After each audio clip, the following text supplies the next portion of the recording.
when I looked at I'm going to go here to Roger for a minute in that when I look at the reporting that's been done by Catherine Murray as to the sources of her money, I see 3 rather substantial donations by 3 different unions, and also a similar fairly substantial series of donations by state level politicians, which, according to our local print newspaper, Catherine Murray has a rather cozy relationship with the state representatives, and the idea that they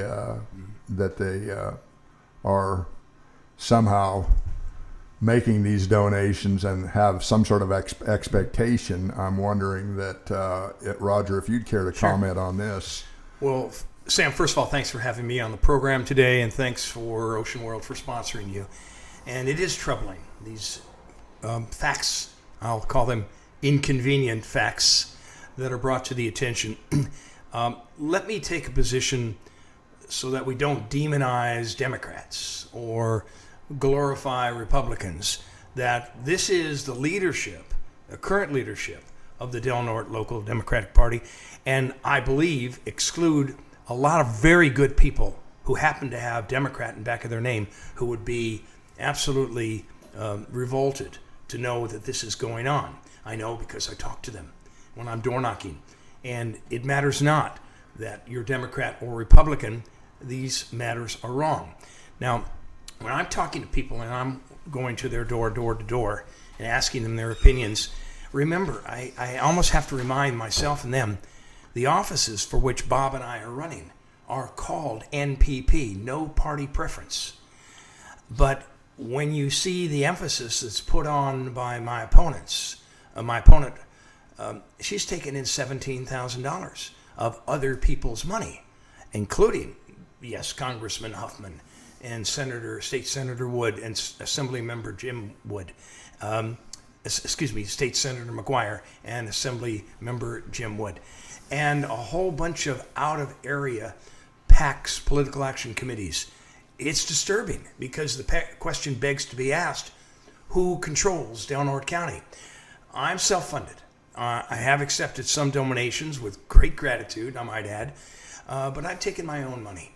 My opponent has not $1 of her own money invested in this campaign. And I asked the question, who will she answer? Should she rise to the level of District 1 Supervisor in Del Norte County? Who will she have to answer to? To give that answer, I have to vote this way on this matter or that way on this matter. I'd like to think I'm free and independent, and I do it the right thing, irrespective of political parties. So those of you who are out there who happen to be a different political party, it matters not. You can recognize right from wrong. And those who have an R in back of their name. And it isn't just about party loyalty. It's about doing the right thing so that Del Norte County can advance. And I think one of the other contributors to that, that our local Democratic national, local Democratic people has a Blue Cross of California. And Blue Shield. I'm sorry, Blue Shield. Again, who has no interest in there. So the idea of sending money to a remote county in the far northwest of California, and then having that county and its local, the echelon, higher echelon, follow instructions. It's almost military. You will send this money to this assembly member down in this area of the state. I would think this would be an interest that the Fair Political Practices Commission in Sacramento would want to look at carefully. Why doesn't PG&E or Blue Shield of California simply make the contribution to the assembly member in question, Ms. Silva down in San Diego, or any other candidate? What is the subterfuge all about? Why does it have to go from Sacramento to Del Norte County and to points unknown? Someone needs to explain that process, and it raises great question as to the efficacy of the whole matter. There's something there that smells quite unusual, quite funny, and I think that the FPPC in Sacramento would want to take a closer look at this. I believe there is an ethics probe that has been initiated with respect to that particular enterprise that's going on here in Delaware County. The thing that probably perturbs me the most is that Delaware County, for perhaps the last 15 or 20 years, has existed on primarily big infrastructure projects here in this county, where we've dealt with a transfer station in our solid waste, $5 million. We've dealt with a complete reconstruction of the harbor on 2 different instances, and I believe the total on that was somewhere around $80 or $85 million. Substantial. Yeah, We're talking about spending $15 million on an airport terminal. We have a huge problem with our roads, in which a fair amount of money needs to be spent. In each case, you've got employees that are going to be employed to operate those projects, to actually do the construction work, to do these kinds of things that are of great interest to not local unions, but unions on a much larger scale. And it troubles me that when I see labor unions and state senators and assemblymen and the like committing those kind of resources to one particular set of people, that when votes come to pass at the Board of Supervisors for the letting of contracts and the initiating of these kinds of projects, which for Delaware County can be endless. I mean, we can be putting together infrastructure projects for the next 30 years and not solve all of our basic infrastructure projects. The problem I see is infrastructure kind of usually comes after you've turned your economy around, where you actually have, some money in the bank to basically meet your share of cost. And in our case, we haven't been doing that. We've been initiating these infrastructure projects and then paying for it in the sense of these huge loans. I think when you total it all up, including the school district bond, you're talking about close to $100 million in various obligations that we have in this local county. And when you tack on the interest, it could be double that very easily. And when you're talking about a population of 28,000, of which some of them are out at Pelican Bay, but nonetheless, if you even consider us at 25 or 30,000, that's a pretty substantial sum to have to pay back over, even 30 or 40 years. So I need some input here from I think Bob first. Okay. I'd like you to talk a little bit about that, in the sense that your candidate is spearheading. Well, the candidate that you're running against is spearheading that current infrastructure project out at the airport, and Roger's candidate is also heavily involved in that. You'll notice on some of his campaign materials, he has a beautiful picture of the airport. And really, it would be a nice project, except we got blackmailed into this project. How did we get blackmailed into this project? Well, the federal government has the big hammer here, and they have promised us $20 million. I can't remember the exact amount. $15 million. But the thing was that we had to come up with a match. We had to come up with $3 or $4 million for a match. So, $2.8 million. $2.8 million. So, what they did was they said, well, listen, Mr. Finnegan said, hey, we've got all of these partnerships, and we'll obligate these partnerships to be able to come up with that $2.8 million. And therefore, because they should have some buy-in to this project. Well, this was about 6 or 8 months ago. All of a sudden, push comes to shove on the phase 2 of the project. And there was the actual building of the airport terminal. None of these partnerships came through with the money. Did they give you any kind of reasoning for why they were opting out? Yes. Well, yes. Sure, go ahead. They did. I went out to Roger. I went out to the city of Brookings, and I met with the city of Brookings as to why are you not contributing to phase 2? And they were very succinct, because they did contribute to phase 1 through ODOT. They made a contribution through the state, through Salem. They said, it's not our real estate. It's not our deal. It's not our terminal. We don't see the value of it. I listened very carefully to the city manager and one of the chief opponents of any buy-in from the city of Brookings as one of the several partners on the Border Coast Regional Airport Authority. So I, of course, took the position, why is Del Norte County doing this alone for an airport terminal? Now, we have, and let me just give you the facts if you already don't know this. I think we all know this. Sam, you brought this up before. But our audience doesn't. Okay, but the audience doesn't.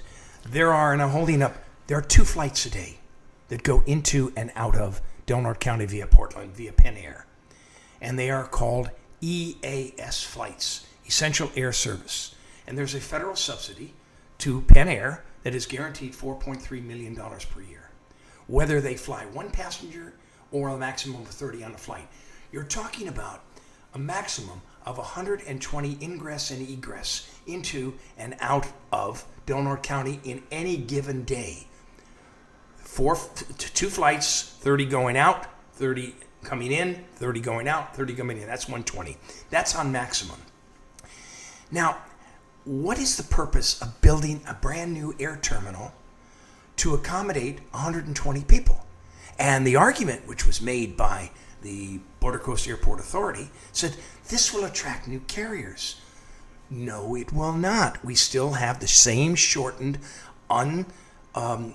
improved runway that can't accommodate state-of-the-art jet aircraft equivalent to an M80, a DC-9 or something like that, which doesn't attract more carriers into our system. So we're relegated to 2 EAS flights, and this is politics, Sam.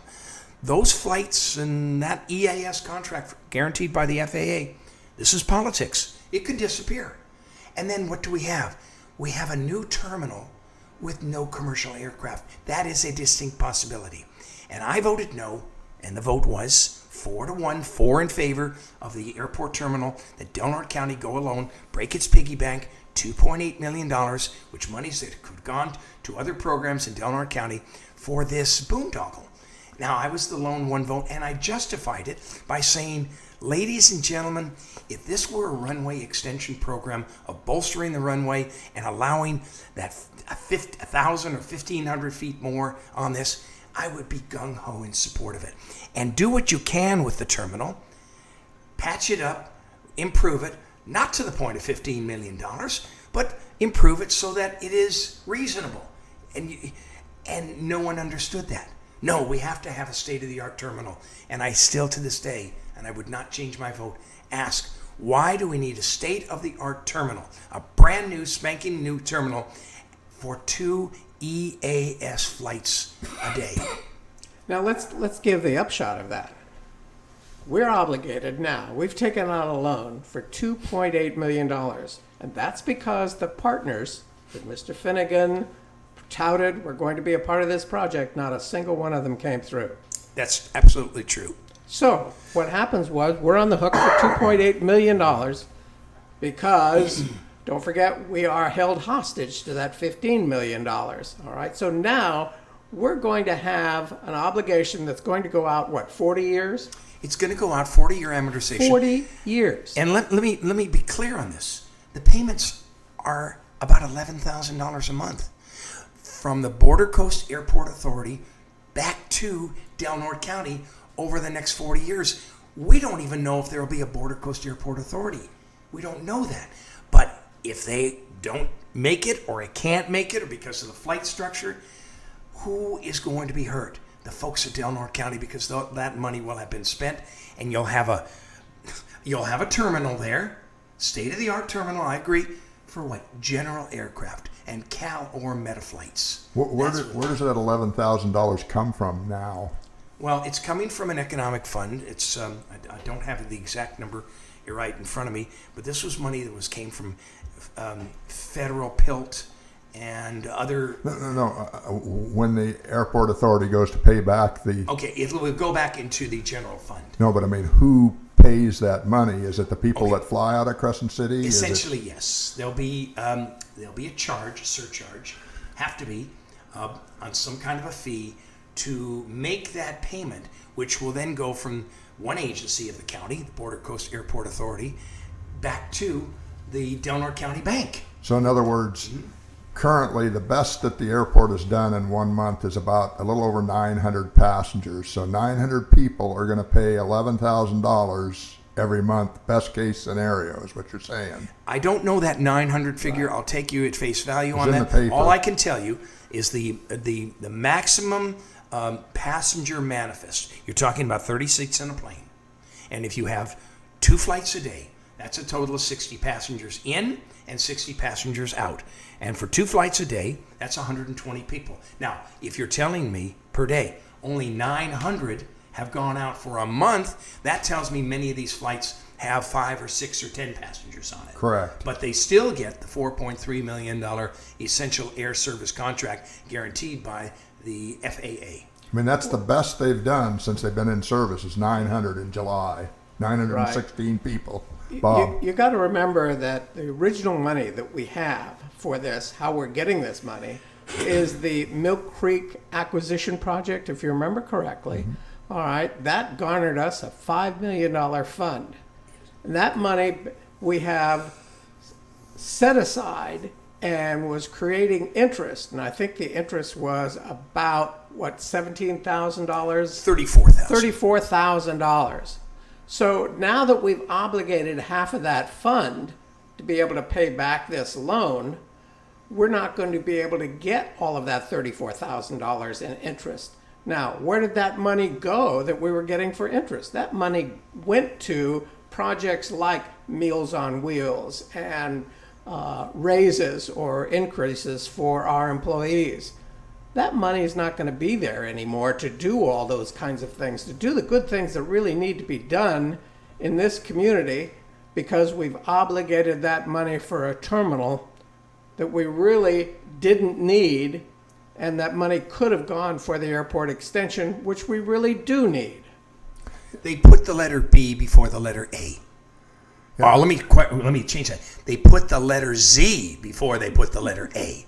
They went down that far in terms of prioritization of this airport terminal, and I believe it was for ego purposes. I believe that the Border Coast Airport Authority, and I will say this, Supervisor Finnegan was ill-advised to make his pet project the thing of the day, and the people of Delaware County will come to rue that day.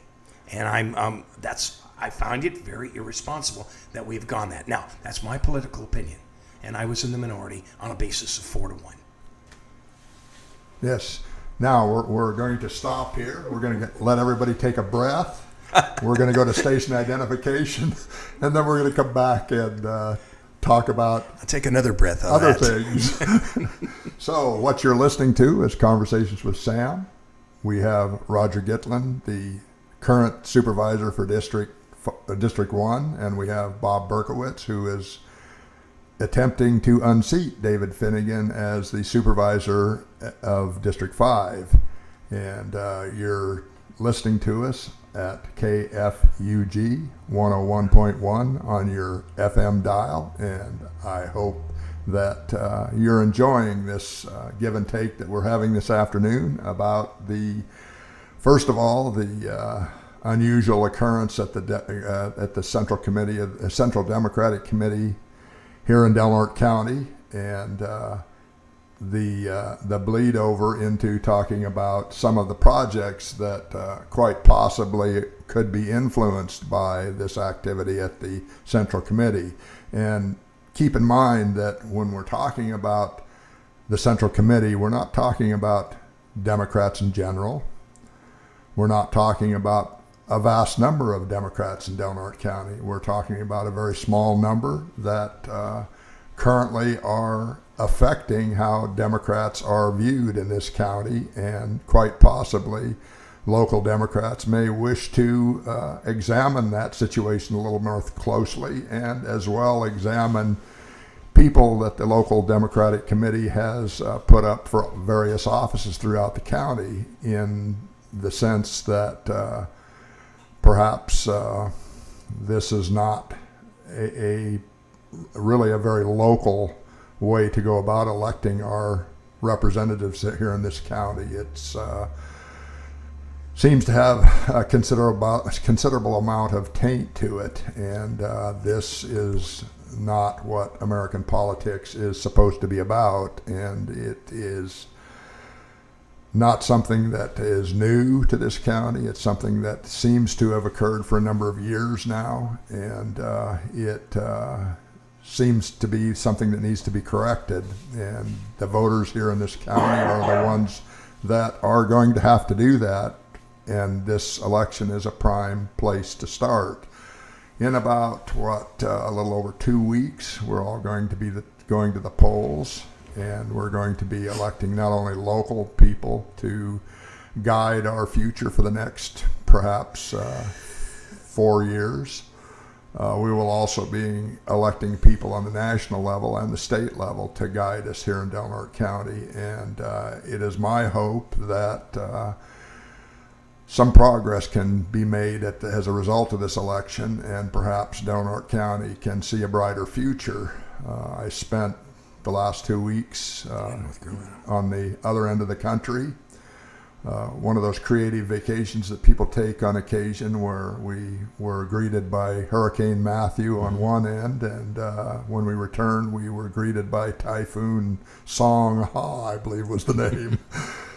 In any event, had a fantastic time out visiting relatives, and noted that there were several instances where that local rural community had difficulties about 15 or 20 years ago, and solved their problem, first of all, by significantly improving their economy before their efforts to improve their infrastructure. And as a consequence, there was some pretty nice infrastructure projects that were front and center. A really nice new airport, a huge long runway that could accommodate jets of fairly significant size, all constructed within the last 15 years. A huge convention center on the waterfront with an appropriate outdoor park where community events occurred on a very regular basis, a really lively and vibrant downtown area. And the growth in the community has been rather astonishing, where the population has almost doubled in the past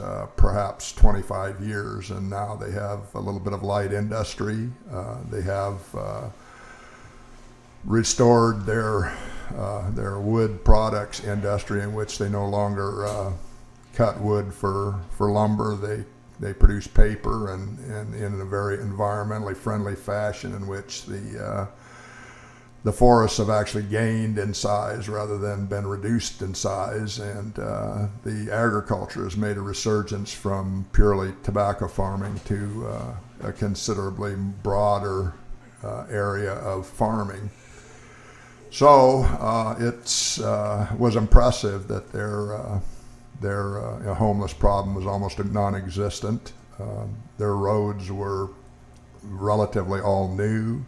The community was growing hand over fist, and it's something that I would like to see here in Delmarva County. And I'm hoping that these two gentlemen that are here before me will aid in that process. We need a hospital that's full service. We need to address certain inequities in the tax structure, the fire tax for one. And a enterprise zone is a fabulous idea, in the fact that I suspect a significant amount of the local economy goes north to Brookings, primarily because there's such a disparity in the rules and regulations and the tax structure here in Delmarva County, and it's difficult for local businesses to compete. But with a free enterprise zone, a little bit more equity in the process, perhaps we can make significant strides towards making this a place where not only it remains beautiful and a great place to live, but people have some money in their pockets. Klamath is one of the areas here in the county that seems to be particularly troubled by the economy, by poor results in their education system. There's a real problem with the Klamath River at this point. It's something that needs to be addressed, but Klamath seems to be the orphan of the people in the room and very often gets little attention.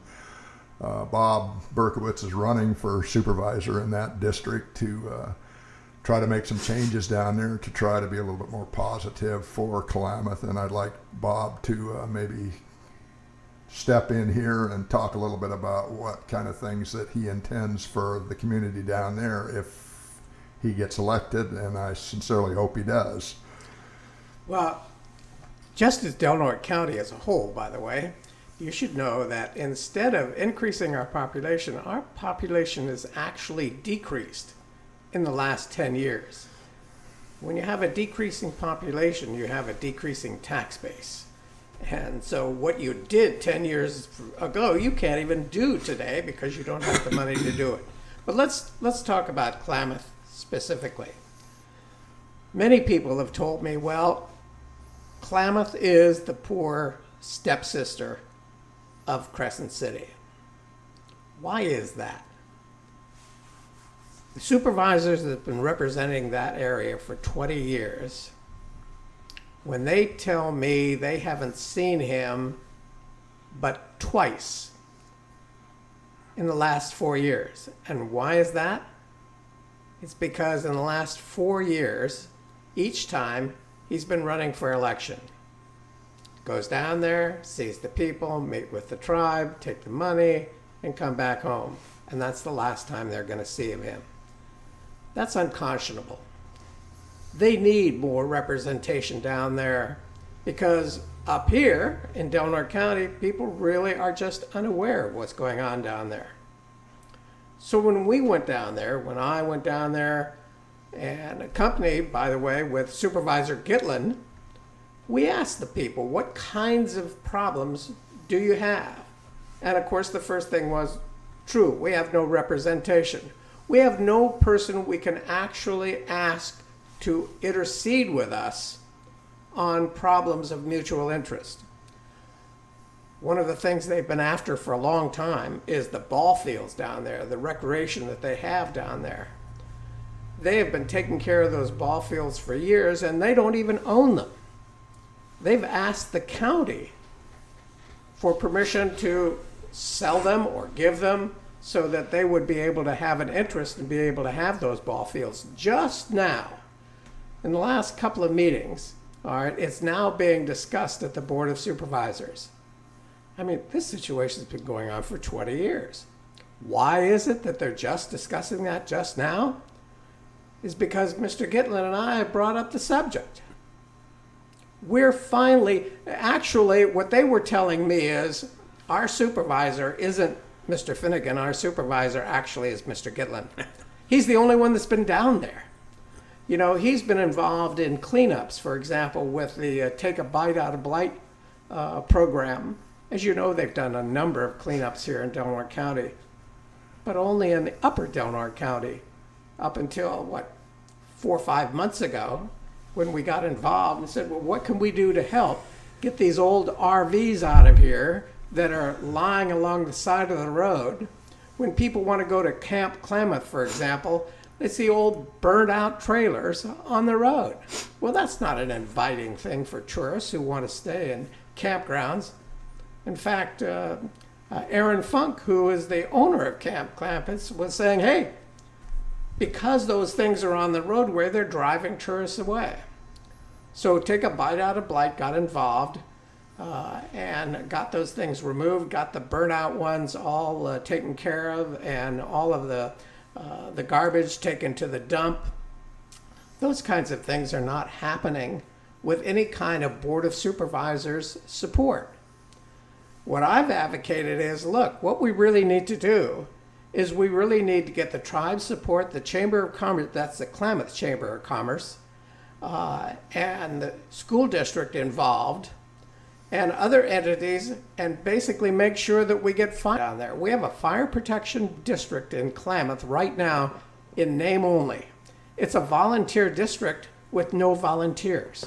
Do they have any equipment?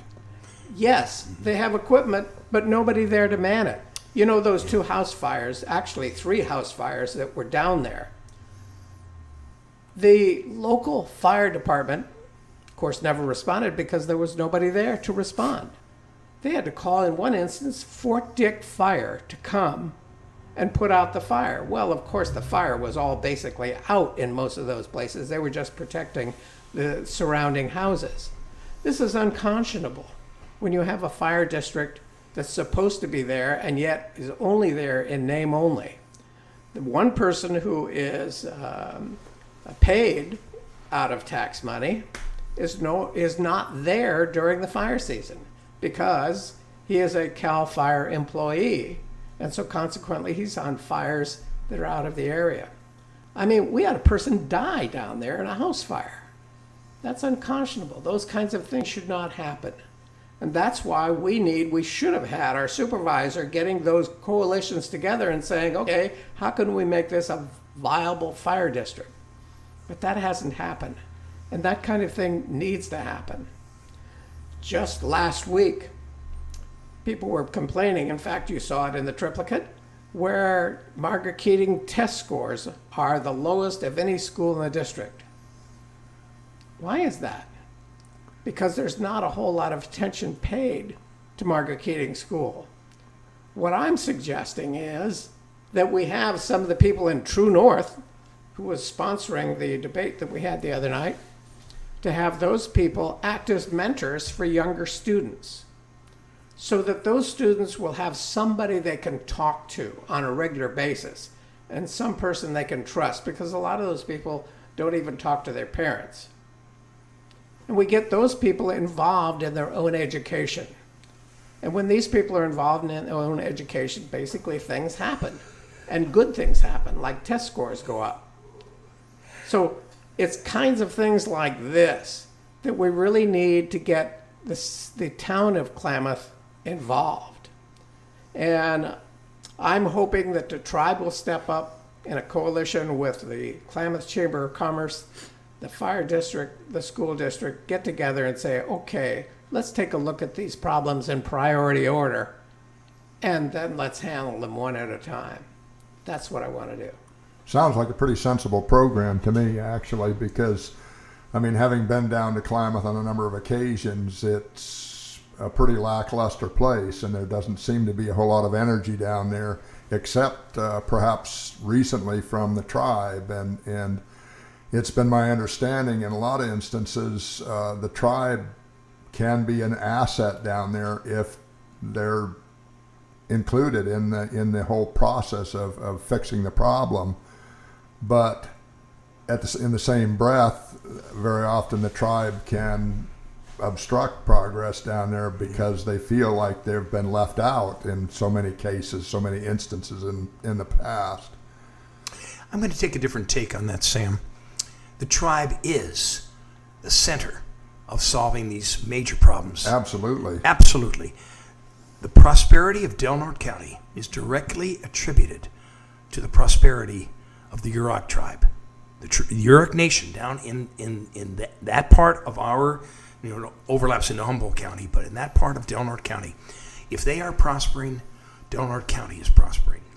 So we've sat down and we've talked to the tribe, and they are prioritizing that. So they are a major player in not only education, but in providing fire services, which, as you know, is expensive and often non-existent. And we're in that period right now, starting in October, I believe, where there is no fire service, not even through CAL FIRE, because the service in CAL FIRE interrupts until the springtime. And that office, that particular location of CAL FIRE is closed. I believe it's effective now. We're in sometime in October. Now, what does that do to the 500 people who have a home in the Klamath area? And I'll tell you, that's some of the most beautiful geography on the North American coast, that mouth of the Klamath River, and you see some of the magnificence of our great country. And that Klamath River, it's breathtaking. And you know that it can be so much more. And when I hear the goals of some of our politicians, of which I do not consider myself a politician, I consider myself a public servant, an elected public servant. But when I hear some of these politicians talk about, we're going to have a goal by the year 2023 of third graders reading at the third grade level. And I say, what a low ceiling you have. Why don't you have third graders reading at the 5th grade level or the 6th grade level? Put it in front of them. Reinforce it. Kids are curious. Develop that. Why do we have such low expectations of some of our folks? Let them blossom. Let them develop. Have the kinds of projects going on where they can be much more than just mediocre or average. They can be exceptional. They can be the leaders of Del Norte County down in Klamath. But let them develop. And we can do that. And of course, it starts first and foremost, Sam, with a stable home environment. And we know that in many cases, in many parts of Del Norte County, not just in Klamath or among any of the tribal nations, that a stable home is not as omnipresent as it should be, where there is a mother and or a father, a nuclear family, or even the guardian situations where a child can grow up in a consistent atmosphere which promotes interest and promotes involvement rather than saying, I don't talk to my parents. And I'm sorry to say that when we conducted the recent True North, one that was covered by the triplicate, I might add, I was disappointed by that, because here were these young people who expressed with, and I'm extending my hand out to you, what are you going to do for me? Put something in my hand and do it a lot. And I said government is not the answer. And I used President Kennedy's quotation, like, ask not what your county can, but what you can do for your county. And the people that want to stay in victimhood, the government is, well, I'm not saying they're all too happy to keep you in victimhood, but they're not going to give you enough to enjoy the reality of a full, rich life. You got to go out there and work. You got to bust your tail. And if you do that, you'll see you'll make all kinds of progress. People, those young people at True North, come shadow me. I'll take 1 or 2 or 3 of you out with me. No 2 days of mine are ever alike. You will see what we do on a daily basis, how we help people, how we get to the bottom of problems. Most of the time successful, sometimes not, but every day it's different. And when you see that, it's contagious, whether it's a Take a Bite Out of Blight program or whether it's helping someone navigate a very difficult government landscape. We're there to help them and improve the quality of their life. But it doesn't mean that people can't pull their own weight. And those people that have their hand out, give me this, do this for me, government, government, government. And I have to remind them, government is you. Government is me. It is not it's some invisible entity that you think is not people. Government is the people. And Del Norte County's government is metal on metal. We don't have that kind of dispensable income. We're going to have to look at how we have to survive into the future. But I want our electorate, our population, especially our young people, to actually hear the other side of this. So they become invested and they say, I want to be successful. And if you do that, and if they do that, I will tell you they will be successful. It's not if, it's when. But, Roger, what do you tell people when you're being cast almost continually in various places in the county as uncooperative and pushy and bullying and that sort of thing? I mean, I have an answer. I tell them this. I hear the term constantly. Okay, let me tell you what it is. And a good friend of mine who's a highway patrol woman, I'll leave her name out of it. She sent me, Roger, I know what you're going through, and I want to tell you, I want you to read this. And when people are rude to you, they're not trying to be mean to you. What they perceive you're doing is you're doing something and they're not. And they want to equalize you. They want to take you down and, in fact, intimidate you in an effort. And they pray that you'll stop doing what you're doing. Now, of course, that's not going to work with me. I'm going to hunker down. And I'm going to continue to call it what it is. But when people see you doing something and they're not, they feel like they should be doing something. I say, come join us. Help us. Come on a blight cleanup with us one of these times. Stop sitting in the crowd, in the bleachers, like a barking seal and complaining. Get involved. Do something. Find a way to do something other than criticize. Of course, you know, Sam, I'm a pretty stubborn guy, and I'm not going to back down. We're going to continue, and I fully expect that the good folks of District 1 are going to send me back to the Flynn Center.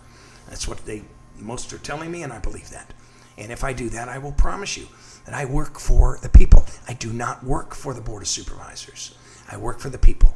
And I'm hoping that Bob can join me on the Board of Supervisors, and the two of us can start to put in reality a new day. It's already happened. You can't put toothpaste back in the tube, Sam. It's already in progress. We've made changes. People are doing things they never would have done 4 years ago. Whether it's clean up a blight or take notice of a hospital, which is, quite frankly, is egregious and avarice and greedy as an entity can be, and they call themselves a not-for-profit hospital. I'm outraged. And where did this conversation with Last Chance Grade come from?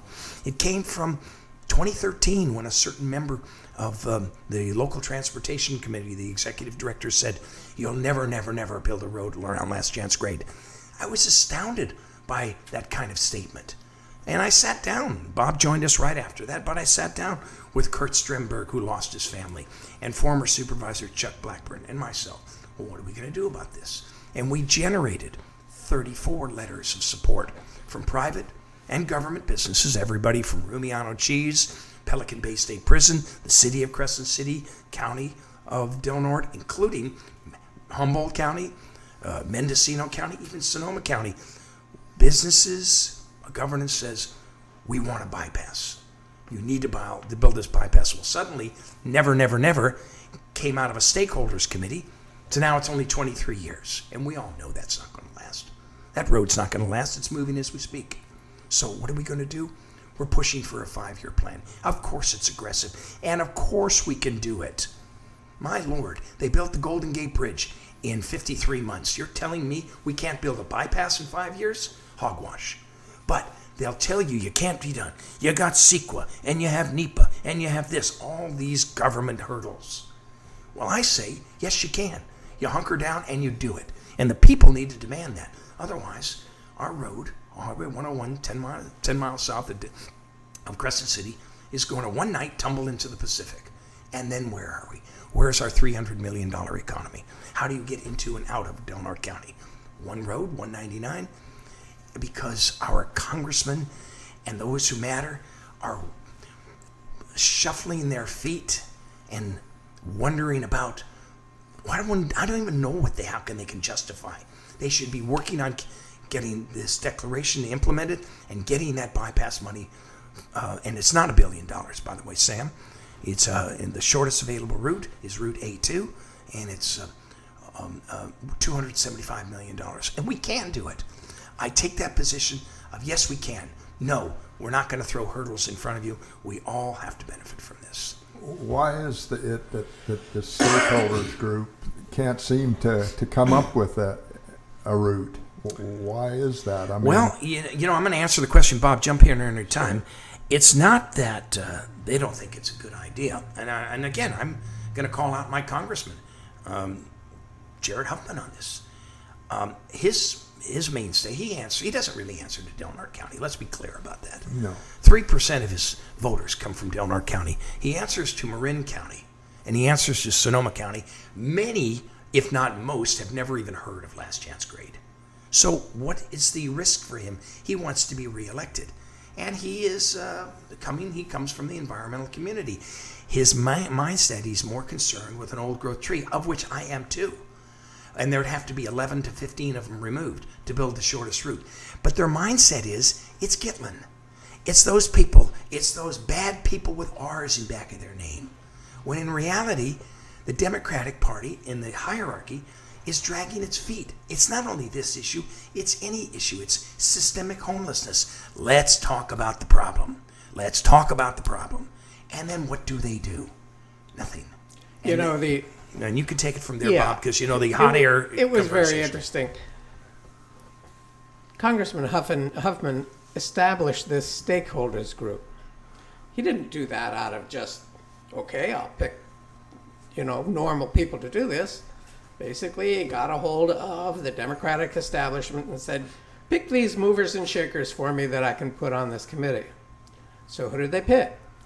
Well, 4 environmental groups, all right, plus, of course, some other basic entrepreneurs, and the others were just normal community. What he knew was that you get this big a group involved and you're not going to make any progress. What was their mandate? Their mandate was pick a route. How many routes did they Well, discuss? it's narrowed down to 7 right Yeah, now. but they originally started with 15. 15 routes. 15 routes. They had, 2 years to do this? What did they come with? Or what did they come up with? Absolutely nothing. They couldn't decide on a route. Why? Because the people that he picked on the committee were such desperate interests, wide interests that were completely opposite from one another. Nobody was going to agree on anything. But it bought Congressman Huffman time. He could look like he was doing something. The stakeholders group could look like there was a movement, when in actual fact, there was none. Now, finally, Caltrans has to make this decision on which route they're going to do. But think of it, we've wasted 2 years of just talking. And that's all they ever do is just talk about the problems. Talk, talk, talk, talk, talk. Aren't you through hearing all of the talk when there's absolutely no action? Well, this seems to be a recurring theme here in Delaware County for as long as I've lived here, which is over 40 years. And every major project that's occurred in this community seems to take 10 times longer than originally it was forecast it would take. So when Mr. Finnegan and Ms. Murray talked about 23 years, I'm going, yeah, right. Multiply that by 10 and you might have some sort of basic idea when those folks would finally maybe get a bypass in place at probably 100 times the cost that it's currently being projected at. So I think I made this statement in one conference where Mr. Gitlin was there, and there was a big audience. I said, in 23 or 30 years, Mr. Gitlin probably won't even be on this earth. I mean, he'll be long gone. We'll all be long gone by the time they get anything. Bob, incidentally, will be 113 in 23 years from now. Is that correct? Right. No, but Bob's actually correct. We have to be proactive. We can't sit and wait. If you sit and wait, and I hear all the arguments, Mr. Gitlin, you don't understand how CEQA works. Mr. Gitlin, you don't understand how NEPA works. I do. That's the problem, is you have government-implemented hurdles to delay the process and delay the process of actually solving a problem. And it begs the question. And Bob, I think you when you were congressional aide, you actually saw a combined Senate and House version how they settled the problem, which involved NEPA. And then what they did with a sweep of a pen is the chairman of the Senate and of the committee and the chairman of the House committee said, okay, let's get rid of the NEPA, and boom, it disappeared because it's the Congress. Well, you don't think that we can do a study? How about just doing a single study on Route A2? That find out it's stable, find out what you can do with it, decide it, it's the least expensive, makes the most pragmatic sense, and build the damn thing. And then get this thing moving before the road collapses into the ocean. And I want to say one more thing, because I often hear Caltrans saying, Mr. Gitlin doesn't understand. We'll keep the road open. Now, when I hear Caltrans make ridiculous statements like, whatever happens, we'll have that road opened immediately, I'm astounded. I think about Oregon when they had that big sinkhole. Oh, we'll get it right open there. 6 months later, they finally got it situated. When that mountain goes, and it is going, it's bulging out 17 inches in the year 2015, and it sank 13 inches, and it's no longer even in the right-of-way anymore, the Caltrans right-of-way. When I think about the continued movement, every time we have a rain and it dries and there's wind and there's movement, you're going to have more movement. When that does close the road, how are they going to open it in, as they say, 2 weeks or 3 weeks? No, we'll get it open. You're not selling me, Caltrans.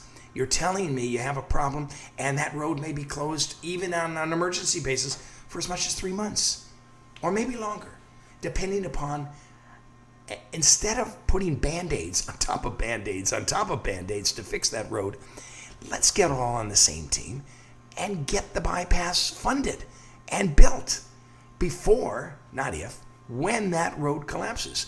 And I know people are going to say, "Oh, the sky's falling." Mr. Gitlin, the Chicken Little running around, the sky's falling. Well, yeah, it is falling. 17 inches a year or 13 inches a year, it is falling. And we have to do something. We have to be proactive. And if it takes someone like me to keep putting myself out there, subject to criticism, hey, go at it, because I'm not going to stop. Okay, we're going to take a short, breathtaking breath. We're going to start station ID. This is KFUG 101.1 FM. You've been listening to Conversations with Sam, and our guests today have been Roger Gitlin, current supervisor for District 1, and challenger Bob Berkowitz for District Number 5. And we've been talking about a number of topics that appear to be of great interest to the local scene, and apologies to the people that are expecting us to turn over and play music, but we're going to continue for a little bit longer and try to iron out a few more of the kinks in the Delnart County road system. So, Bob, I'd like to go back to you now that Roger has Filled the air. Filled the air. You're on. What would you like to? What question would you like to ask? Well, basically, I hear that when anybody talks about roads in Delnart County of any kind, be it 199, 101, north or south, there's a very small segment of the community, not large, but a very well-funded segment of the community that absolutely loses their mind when there's the suggestion that anything beyond the current road existence is going to change, and anything environmentally, water related whatsoever is going to be impacted. They're going to fight you tooth and nail, however long it takes, how many ever lawsuits it requires them to be filed and ultimately dismissed in many cases. How are you going to change the mindset of that small group here in Delnart County in order to be able to build that road in the first place, to be able to get to the point of receiving funding and breaking ground? The short answer is you can't do it. All right, these people are zealots. These people basically will stop any progress at any time, anywhere, no matter what. You can take a look at 199, right? They want any progress that you're going to do on that road to be stopped. I mean, that's a big safety hazard, right? We've had people killed on that road. Doesn't matter to them. If you're going to do improvements in there that will allow larger trucks to travel on that road, well, they'll try to stop you at any cost. Now remember, it's not just the small group. It's the affiliations they have with the larger groups that can institute lawsuits, which they usually do. Take a look at all of the years of lawsuits it took to get the Willits bypass. I mean, we're talking about 20 years of lawsuits. Take a look at Richardson Grove. Oh my God, in order to be able to get large trucks through there, they were going to have to chop down, I think, 3 redwoods. Well, that was out of the question, according to this group. They did everything they could to stop the project. I mean, I don't know if you remember a gal by the name of Julia Butterfly, all right, who put herself on top of a redwood and wouldn't come down because they were going to chop down this redwood. Sometimes, in order to be able to save lives and to be able to put people first, you have to chop down a redwood or two. Holy smokes, I'm caught talking heresy here. It'll probably be used against me in some commercial somewhere down the line. But people need to be first. And let's face it, if we are able to be successful and be able to get this last chance grade through and funded, you think that they're going to stop objecting to this? Heck no. They're going to find some friendly judge somewhere along the line that will stop the project at the point of it starting. Remember, they always do it when you're just about ready to put that shovel in the ground. That's when they stop the project. They always do that on any project that you want to go on. So, are we going to change their minds? Heck no. They are in it, and they are in it forever. You know, the main thing that we have to do is create good legislation that will exempt a lot of lawsuits, that will exempt NEPA and CEQA and a lot of these other kinds of things that basically can stop these projects from ever going forward. So it's important that we craft the legislation correctly. Now keep in mind that the Board of Supervisors for the last 20 years has never even suggested that we create legislation that would fund last chance grade. They've never done that.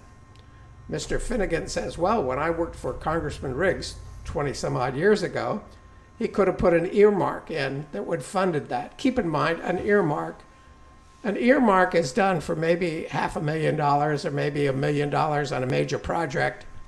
And we know that the minimum cost on this is going to be $280 million. That's just stupid to say lines like that and think that people are going to believe them. No, it takes the entire Congress to get behind this and keep 101 open. It takes good legislation to be able to create a situation where you're able to keep people from being killed on 199. And that just hasn't been done.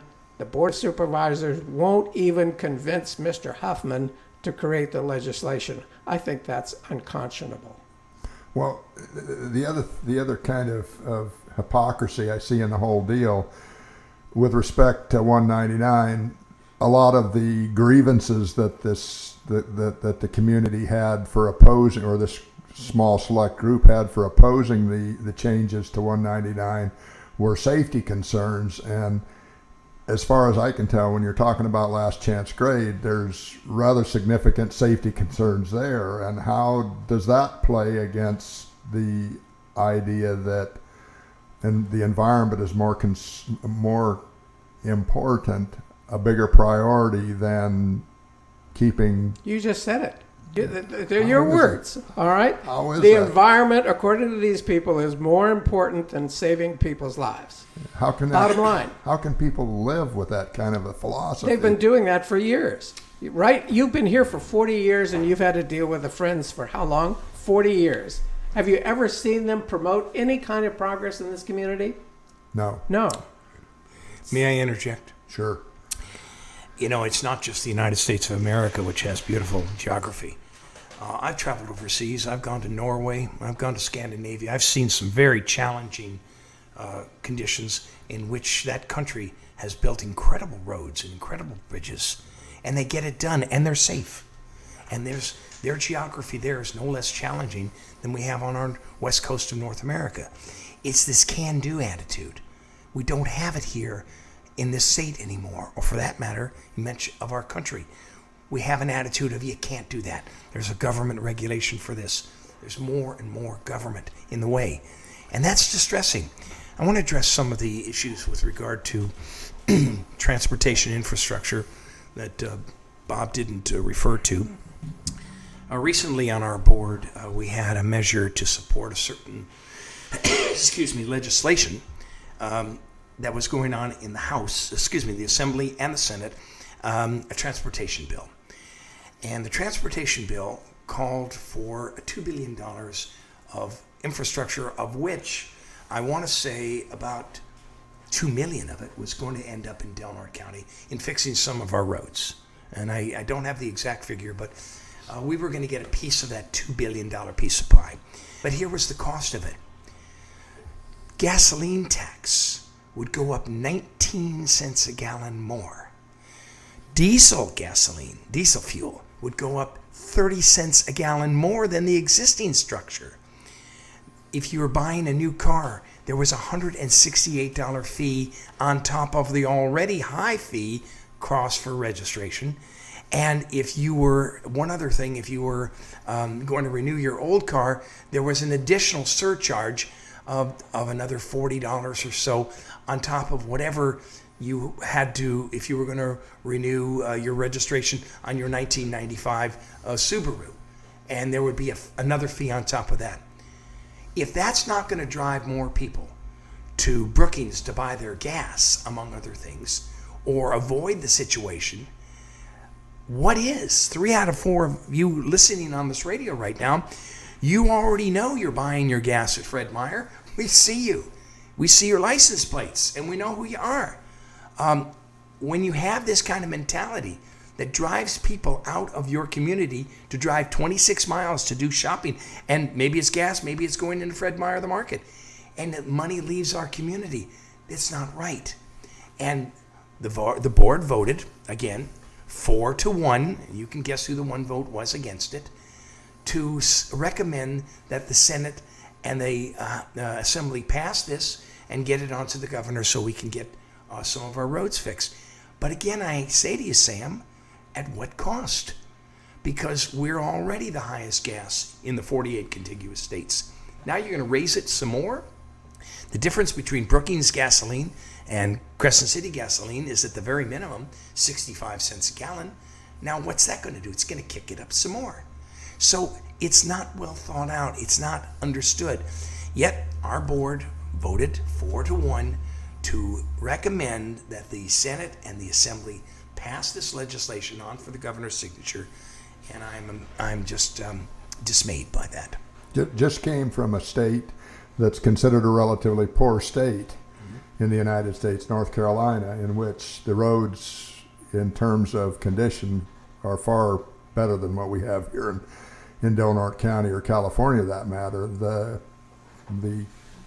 interesting thing is, when I went to fill up my son-in-law's truck's gas tank, the price at the local, it's just a local country market, not a place where anybody's expecting to make a lot of money off gas, but at the price of $1.87 a gallon, it was somewhat $1.87. $1.87, and my daughter said she was upset because it had gone up 12 cents because of the hurricane. So it was an interesting experience in that it's a small local market. The guy's been there for 60 years. He has a little place where you can stop and get cholesterol raising equivalent to food. an AM/PM or something. Is this like a little arcade? Yeah, fried food, Yeah. fried hot dogs, and a reasonable selection of groceries and odds and ends. It's a place where you can fill up your gas tank. There's also a place where your boat can be launched in one of the 2 local rivers.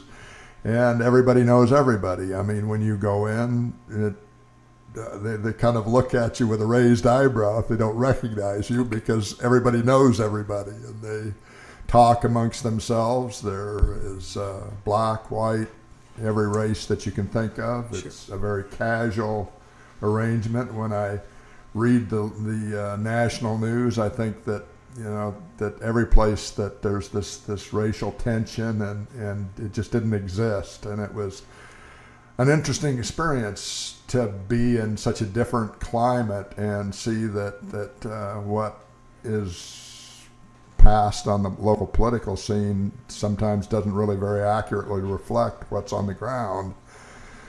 So it's when I came back to Del Norte County, and of course immediately was dropped into the soup pot when I tried to write a letter of support for Mr. Berkowitz and Mr. Gitlin, the local editor, of course, kindly refused my submission because I occasionally write pieces for the Crescent City Times.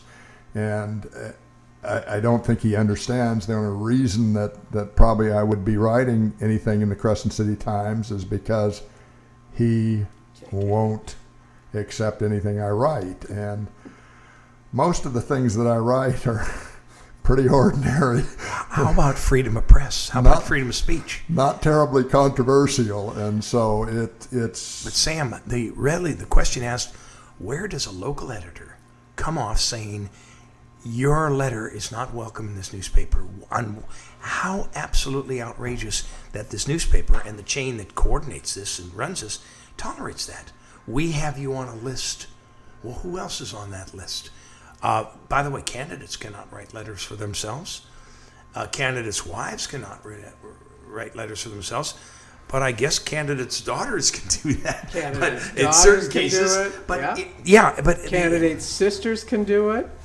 but not my sister. Not your sister, no. Only sisters that are running against you, or those sisters. But Terribly even hypocritical. listen, even my friend Bonnie Brown has been blackballed from writing a letter to the editor because she knows me. She's affiliated with me. So consequently, I think one person asked the editor, if I remember correctly, well, considering you want to know where's this list of people that can't write for the triplicate, he wouldn't give a list. It's up to him, the dictator, to decide who is and who is not eligible to write for the triplicate. Remember, he said those people that are associated with the Crescent City Times cannot write letters. Does that include listeners? They're associated, right, with Crescent City, or no, excuse me, the readers. Those people are associated with the Crescent City Times. Does that include? Of course it includes, and he even said it himself, anybody that writes for the Crescent City Times is automatically excluded. I've never heard of that in any other town in this country, where because you write or are affiliated with another paper, you can't write. That means, I guess, Mr. Pitts must be excluded from writing further articles in the triplicate because he writes in other papers. Well, Mr. Fornoff is guilty of that very same problem that he's created for himself. He in one instance where I wrote a letter to the editor, and I've written hundreds of letters to the Delnart Triplicate and never experienced the kind of problem that I've had with both Mr. Fornoff and the associate editor, Matthew Durkee. And he told me once that it was in one of his email responses for why he wasn't publishing my letter was that it's a privilege to write for the Delnart Triplicate, and you do not have that privilege in my view.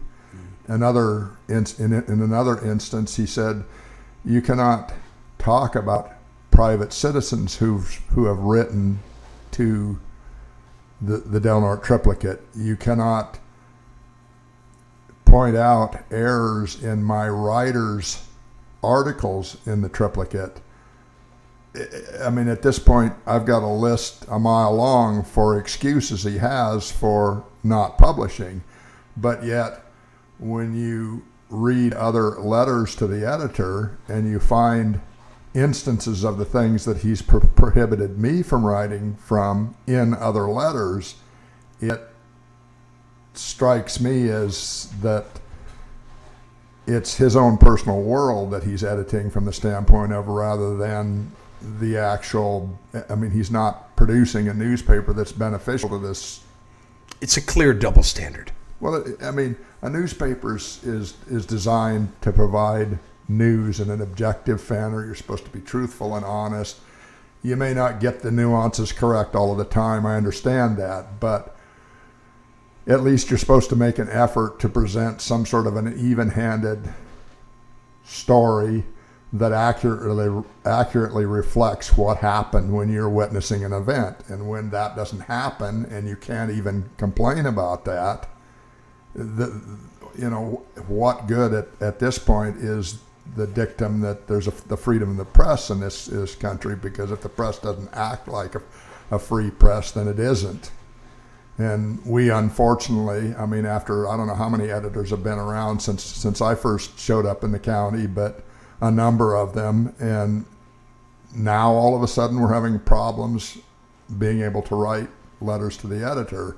Now all of a sudden our politics matter and the content matters in our letters. As long as you're being civil, I don't understand what the problem is printing a letter to the editor.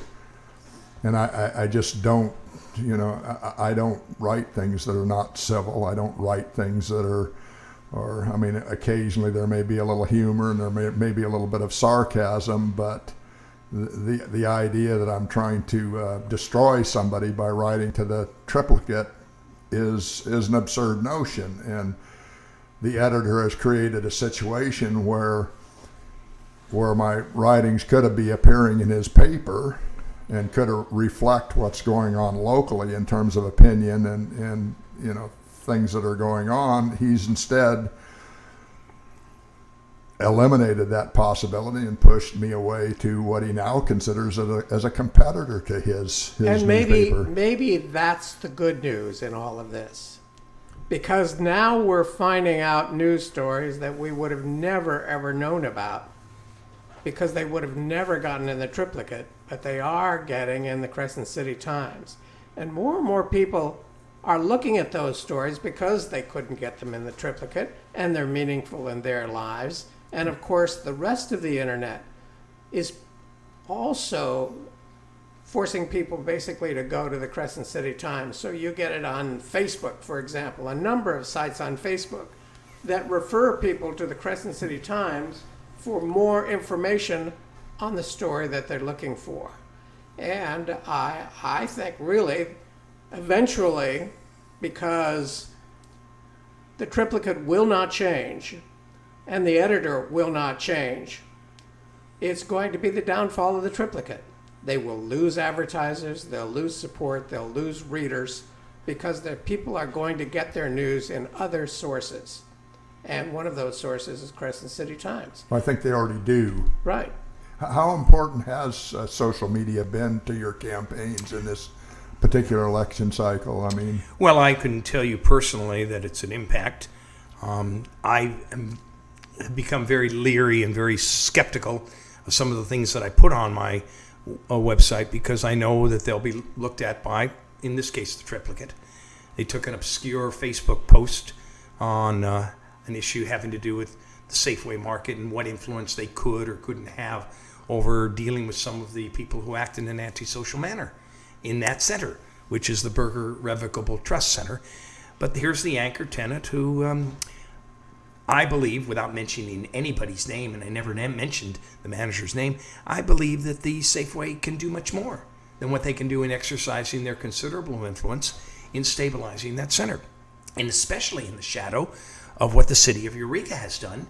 A matter of about 2 months ago, they cleared out all of the Bayshore human traffic. I say that people who lived back there, human beings who lived back of Bayshore, and they have cleared it out, and those people have gone elsewhere. Well, Sam, where do you think they ended up? In many cases, they come up to the friendly confines of Del Norte County to practice their panhandling / begging, and excuse me, sir, excuse me, ma'am, with their dogs and what have you, and public urination, public defecation, use of that property to gather, and under no loitering stands signage, they're loitering. Now, I brought that to the attention in my social media when some people were talking on one of the conversation groups, and I said, well, it's nice to see that you're all considerably angered by this. Now here's what you need to do. Put your foot down and demand that Safeway exert its considerable influence. Well, little did I know that I'm being monitored. I get a call from the triplicate asking me to go over it, and I went over it. What came out was such an inappropriate front page. Gitlin Safeway feud rekindled. There's no feud with Safeway. It's a multi-billion-dollar corporation. I mean, you're not even talking about Goliath versus David. You're talking about Goliath's zygote dealing with a complete army of Goliaths, but David's zygote is what I'm saying. I'm not against Safeway. I'm asking Safeway to be a good partner in our community and help clean up the center. Well, you would think then the Triplicate reported it as a front page story, and then what came out was a football score, because the next meeting, many of these folks came to the meeting, and the Triplicate reported it like a football score. Safeway 20, Gitlin 6. Now, that was the amount of people who spoke on behalf of Safeway and how unfair I was being to the poor manager. I never mentioned his name, by the way, and won't do it on this radio show. And those who said, well, Gitlin is bringing an inconvenient truth to us. So, terribly irresponsible. And there were many misprints in there by the reporter who acted irresponsibly, who was looking for that, I want to get you. That's his attitude. When he thought I said one thing and I never said that, and he put it in there, something to do with an armed guard. I never said armed guard. We need to have security there at that door so people can go into and ingress and egress from that Safeway and feel comfortable. But the Triplicate has an agenda. Well, let's get this guy.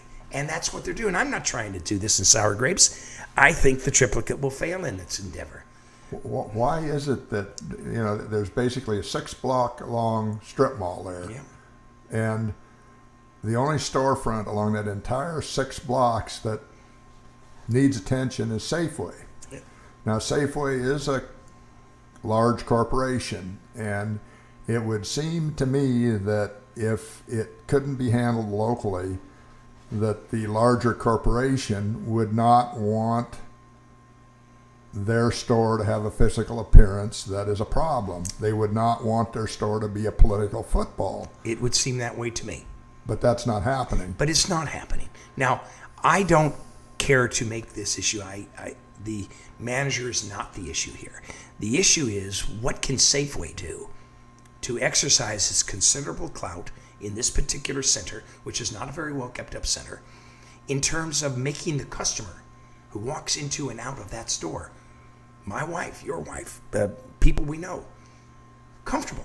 But I go down to the other end where the Coming Attractions Theater is, and I don't get the same sense when I walk into Safeway. And I mean, I'm not terribly offended by what Safeway looks like.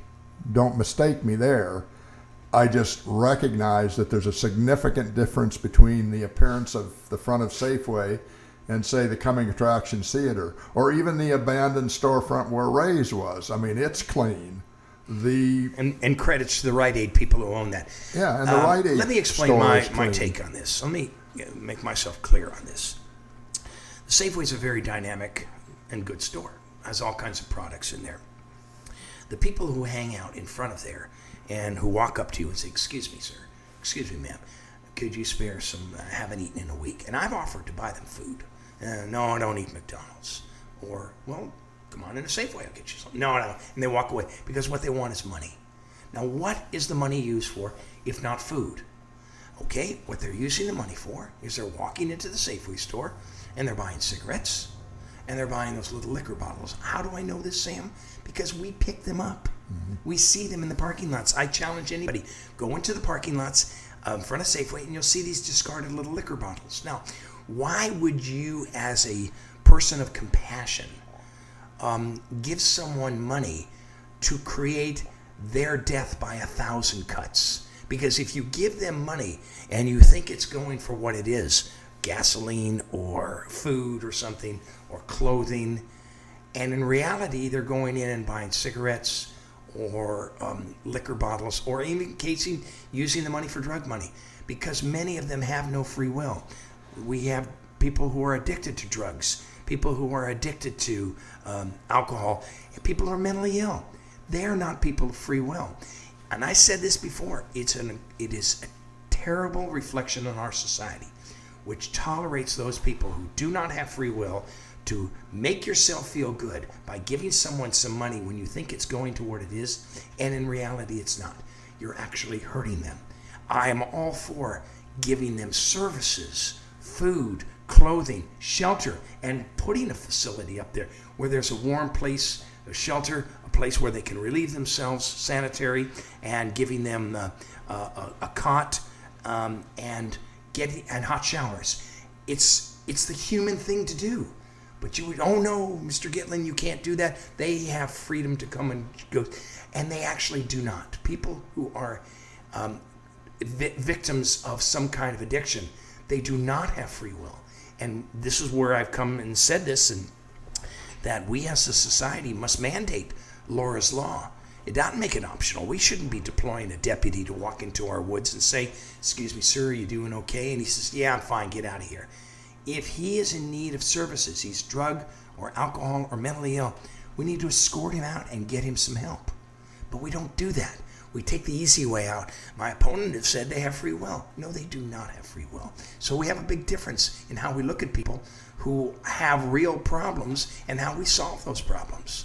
And I'm one that we need to take the position of we're doing this out of love for you. You may not live in our bushes, foul our environment, urinate wherever you feel like it, and do whatever it is you want to do based on the fact that that's what you want to do.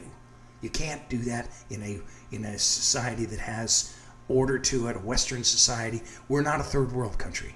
And I will continue to say that, and I will continue to hold that position. Yeah, I completely agree with you. I mean, I just came from a place that didn't have a homeless problem. I mean, the homeless problem was of such a minute nature that it wasn't visible anywhere. It wasn't in evidence. The county that my son-in-law lives in is really a poor county. It has a population of a little over 10,000. It has 3 really tiny towns in it. There's literally no place to shop or do much of anything. Everybody goes to this neighboring county. But yet, homelessness wasn't a problem. And in spite of the fact that probably there was a fair amount of unemployment in the county, people had a roof over their heads, a place to stay, and food to eat. Now, I don't know how they accomplished that, but there weren't people tucked away in the woods. There wasn't a tent in the bushes. There wasn't people hanging out under underpasses or in front of stores. It just simply didn't exist. And there was a vitality and an exuberance in that whole area that, I just don't find except in hit and miss instances here in Delaware County. And part of the way that they made their recovery was through tourism and through how they handled tourism and what they did to at least get a foot in the door to start providing their residents with an income, which wasn't from going and standing in line at local social services buildings and wasn't going and standing in line at various nonprofits for tents and sleeping bags and this, that, and the other thing. They actually made money. They actually were able to buy their own stuff. There was a sense of pride there. I mean, it didn't matter what ethnic group you were. It seemed like everybody was doing pretty well. I didn't see a lot of evidence of people that were down and out. I mean, it was pretty clearly a situation that's very similar to what we could be, and it just doesn't seem to be happening in this community. And for that, I really appreciate the fact that you've come here today and at least spent this past a little over an hour and a half. Went fairly quickly. Yeah, absolutely. Bob, do you have any last minute? I wanted to chime in on your question, which was, how has social media affected your campaign? Right. Interesting, because I think it's affected it in a huge way. And here's why. You remember on the 460s, remember we talked about the amount of money and so on. Well, the triplicate reported on that as a ho-hum. Here's how much money they took in, here's how much money went out, so on. But then people got to thinking, look at all of the huge amounts of union money that's going to these other candidates. why couldn't people take the pledge to say they won't accept large donations or any donations coming from out of the county? Well, the Crescent City Times picked that up, and of course they wrote a story on it coming from that particular angle. And the people, two people that I know of, wrote stories in letters to the editor to the Triplicate saying candidates should take the pledge that they will not accept union money or corporation money or special interest money from out of the county. Now the Triplicate gets these two letters and say, what is all of this all about? So then they go back to the original Crescent City Times article. They took a look at it on the internet and they say, oh, we didn't even report on this 460 story that happened a month ago. We'd better report on this story so that these letters to the editor will have some context. And they did that, all in one edition. So think about it, from social media to Crescent City Times to letters to the editor to making it into the Triplicate, and the Triplicate basically going back and taking a look at what's on social media so they get their gist on how to do a story. Social media has become extremely important in this community. No question about it. Oh, but the Triplicate, they don't read the Crescent City Times. That's what they say. Oh, we never read that rag. Yeah, right, sure. Do I get a closing statement? Yes, Sam? Roger, absolutely. First of all, this show is airing live on Sunday. Is that correct? That's correct. Okay, now this is a very important day tomorrow for all of you to know this date. First of all, tomorrow, the 24th, is the end of a period of a new 460. So we as candidates must submit our 460s, I believe, by October 29th. So tomorrow is the deadlines. Anything we spent, we noted up from September 24th, I believe, until October 24th. And then there'll be one more at the end of the year. Also, tomorrow is the last day for any of you out there who have not already registered to vote. You can do it through tomorrow at 5 p.m. at the clerk's office. Call me, 951-6361. I'll get you a registration form, and we'll get it filled out so you can vote. It's very important that you vote. I talked to a few people, not many, but a few. Supervisor, I'm not going to vote. It doesn't matter. Yes, it does. It matters. That's your voice. Don't squelch your own voice. You have enormous power. You may not think you do. To you listeners out there, everyone, I urge you to vote, and vote your conscience. If it's for me or if it's for my opponent, it matters not. You must vote. And those of you who complain and don't vote, don't be surprised if I ignore you, because you're not interested in it. You're not a participant in it, in the process. You have your opportunity to do something. Act responsibly and register to vote. You have until tomorrow.